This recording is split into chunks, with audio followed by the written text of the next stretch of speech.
الحمد لله رب العالمين الملك الحق المبين والصلاة والسلام على سيدنا ومولانا محمد طه الأمين وعلى آله وأصحابه أجمعين ومن اتبعهم إلى يوم الدين. أما بعد فأعوذ بالله من الشيطان الرجيم. بسم الله الرحمن الرحيم.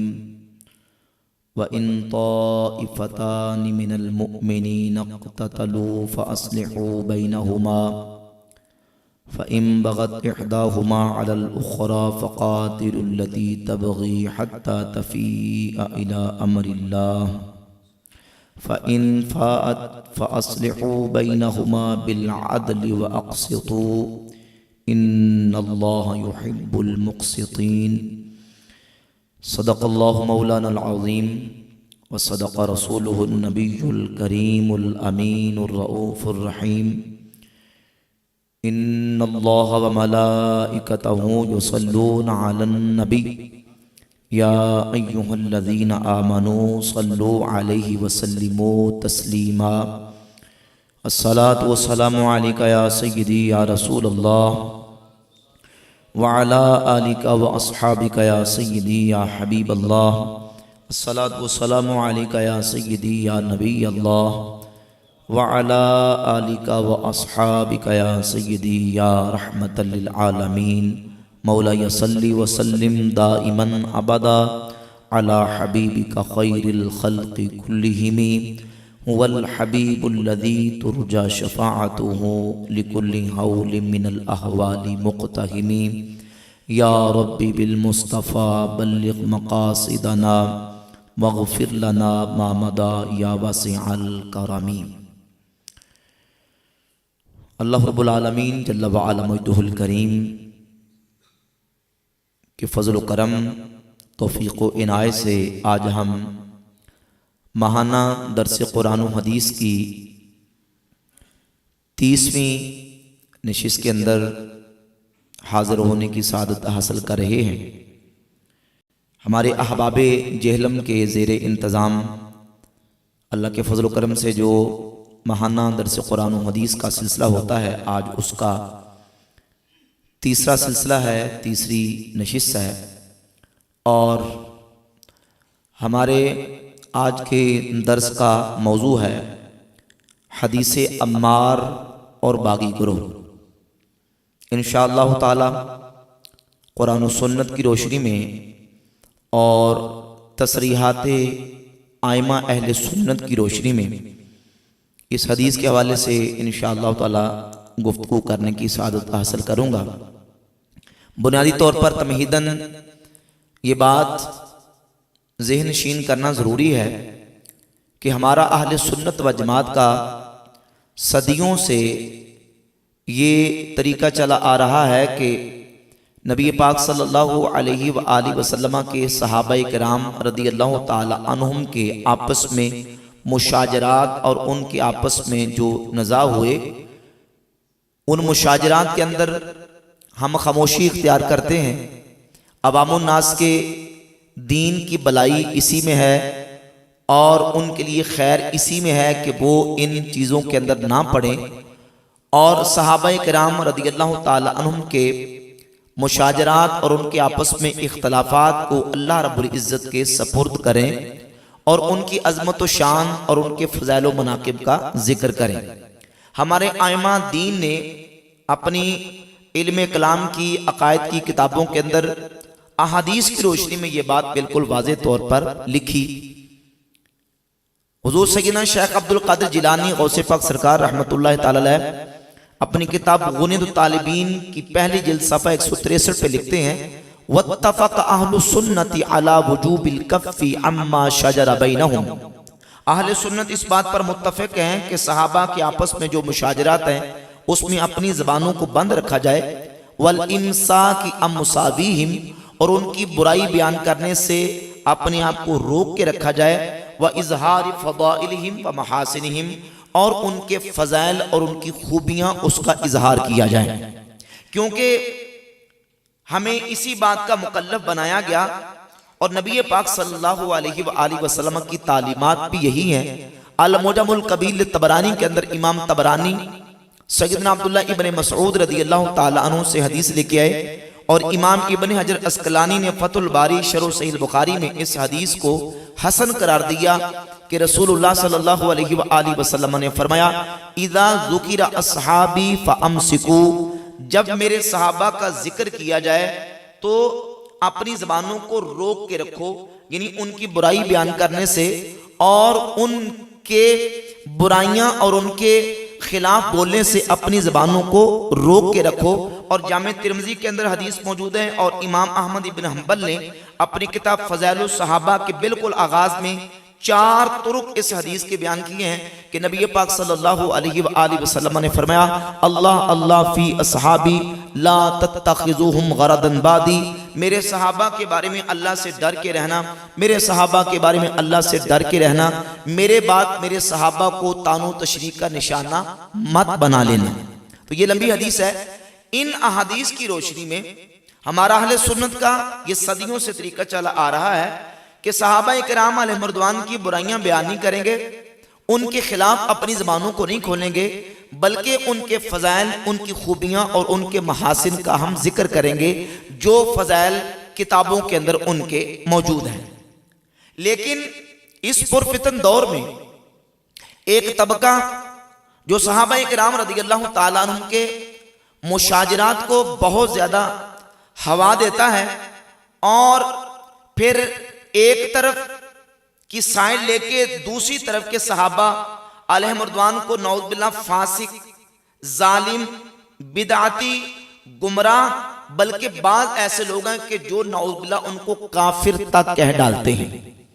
اہل سنت و جماعت کا عقیدہ نہایت محتاط اور نہایت یقین جاننے کے مبارک عقیدہ ہے کہ ہم نبی پاک صلی اللہ علیہ وآلہ وسلم کی نسبت سے حضور کے تمام صحابہ کا ادب و احترام کرنے والے ہیں، ان کے فضائل بیان کرتے ہیں، ان کی خوبیاں بیان کرتے ہیں۔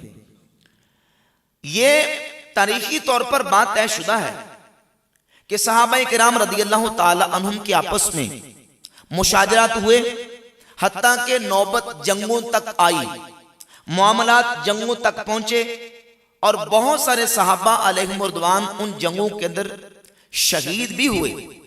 لیکن عوام کے ایمان کو بچانے کے لیے ائمہ دین نے اس مسئلہ میں عوام کے لیے حکم جاری کر دیا کہ وہ اس مسئلے میں نہ پڑیں اور ان کے معاملات کو اللہ رب العزت کے سپرد کر دیں۔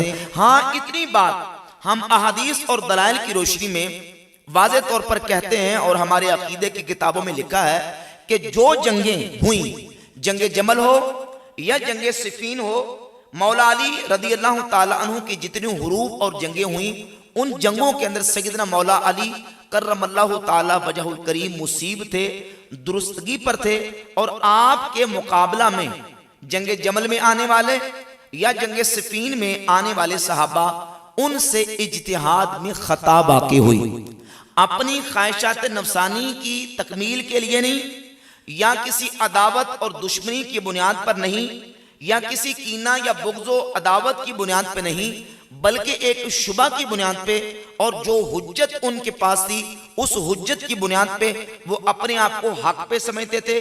سیدنا مولا علی رضی اللہ تعالیٰ عنہ اپنے آپ کو حق پہ سمجھتے تھے، البتہ جو مولا علی کے مقابلہ میں آئے وہ اپنے آپ کو حق پر سمجھنے میں چونکہ مجتہد تھے، اجتہاد کیا، لیکن اس اجتہاد میں ان سے خطا واقع ہوئی۔ یہ بات بھی سمجھ لیں کہ جنگ جمل ہو یا جنگ صفین ہو، ان جنگوں کے اندر سیدنا مولا علی رضی اللہ تعالی عنہ کا جو ڈیسیجن ہے، جو آپ نے قدم اٹھایا، وہ سیدنا علی رضی اللہ تعالی عنہ نے اپنے اجتہاد کی بنیاد پر اٹھایا۔ یہ اہم ضروری بات ہے، اس کو سمجھنے کی ضرورت ہے۔ صحیح حدیث سنن ابی داؤد کے اندر 4666 4666 نمبر حدیث ہے۔ سیدنا مولا علی رضی اللہ تعالی عنہ سے پوچھا گیا کہ ان جنگوں کے بارے میں کیا آپ سے رسول اللہ صلی اللہ علیہ وآلہ وسلم نے کوئی عہد کیا تھا؟ حضور کے ساتھ آپ کی کوئی کمٹمنٹ ہوئی تھی؟ یا کہ آپ نے یہ جنگیں اپنے اجتہاد کی بنیاد پر لڑی ہیں؟ تو سیدنا مولا علی رضی اللہ تعالی عنہ نے فرمایا کہ یہ جنگیں میں نے اپنے اجتہاد کی بنیاد پر لڑی۔ یہ بات بالکل واضح ہو گئی کہ سیدنا علی رضی اللہ تعالیٰ عنہ کا جنگ جمل یا جنگ صفین کے اندر جو موقف تھا وہ اجتہاد پہ مبنی تھا، اور ایسے ہی جو مقابلہ کے اندر آئے وہ بھی اجتہاد کے اوپر قائم تھے۔ اب صحیح بخاری کے اندر صحیح حدیث موجود ہے کہ نبی پاک صلی اللہ علیہ وآلہ وسلم نے ارشاد فرمایا، جب حاکم اجتہاد کرے، جب مجتہد اجتہاد کرے، حاکم سے مراد یہاں مجتہد ہے جو فیصلہ کرنے والا ہے، جب وہ اجتہاد کرے اگر اس کا اجتہاد درست نکلا، وہ مصیب ٹھہرا، تو اس کو 2 اجر ملیں گے، اور اگر مجتہد اپنے اجتہاد میں خطا بھی کر بیٹھے تو پھر بھی اللہ تبارک و تعالیٰ اس کو 1 اجر عطا فرماتا ہے۔ اب یہ بات ہم پیچھے پس منظر کو دیکھ کے انشاءاللہ تعالیٰ بعد میں حدیث عمار کی طرف آئیں گے، کیونکہ حدیث عمار یہ سیدنا مولا علی رضی اللہ تعالی عنہ کے مصیب ہونے کی دلیل ہے۔ سیدنا علی رضی اللہ تعالیٰ عنہ اپنے حروب اور جنگوں کے اندر مصیب تھے، حق پر تھے، اور ان کے مصیب درستگی پر اور حق پر ہونے کی دلیل کیا ہے؟ باقی دلائل میں سے ایک دلیل یہ ہے کہ سیدنا علی رضی اللہ تعالیٰ عنہ کے حق میں حدیث عمار جاتی ہے، لیکن یہ تصویر کا ایک رخ پیش کیا جاتا ہے، اور ایک صورت اور ایک رخ کو پیش کر کے بس اسی پہ زور دے کے جو مقابلہ میں آئے ان کو نعوذ باللہ ظالم و جابر، فاسق و فاجر، اور بعض ایسے لوگ ہیں کہ نعوذ باللہ تعالیٰ وہ ان کو کافر تک کہہ ڈالتے ہیں، جو کہ یقیناً ایک بہت بڑا ظلم ہے اور ایک بہت بڑی تعدی ہے۔ اہل سنت و جماعت کا محتاط موقف ہے، ہم کہتے ہیں دلائل کے اعتبار سے اور امت کا جو اتفاق چلا آ رہا ہے اس کے اعتبار سے ہم دیکھیں تو سیدنا مولا علی رضی اللہ تعالیٰ کی ذات اقدس ان جنگوں کے اندر، ان حروب کے اندر مصیب تھے۔ جمہور اہل سنت و جماعت کا موقف ہے کہ وہ درستگی پر تھے اور اپنے اجتہاد میں وہ درستگی کو پہنچے، لیکن مقابلہ میں جنگ جمل میں سیدنا طلحہ ہوں، سیدنا زبیر ہوں، سیدہ عائشہ صدیقہ ام المؤمنین رضی اللہ تعالیٰ عنہ اجمعین، یہ تمام صحابہ ہوں، یا جنگ صفین میں سیدنا امیر معاویہ رضی اللہ تعالیٰ عنہ، عمر ابن العاص اور آپ کے ساتھ جتنے صحابہ ہیں وہ ہوں، وہ بھی اپنے آپ کو اپنے اجتہاد میں مصیب سمجھتے تھے، حق پر سمجھتے تھے، ان دلائل کی بنیاد پر، ان حجج کی بنیاد پہ اور ان شبہات کی بنیاد پہ جو ان کے پاس موجود تھے۔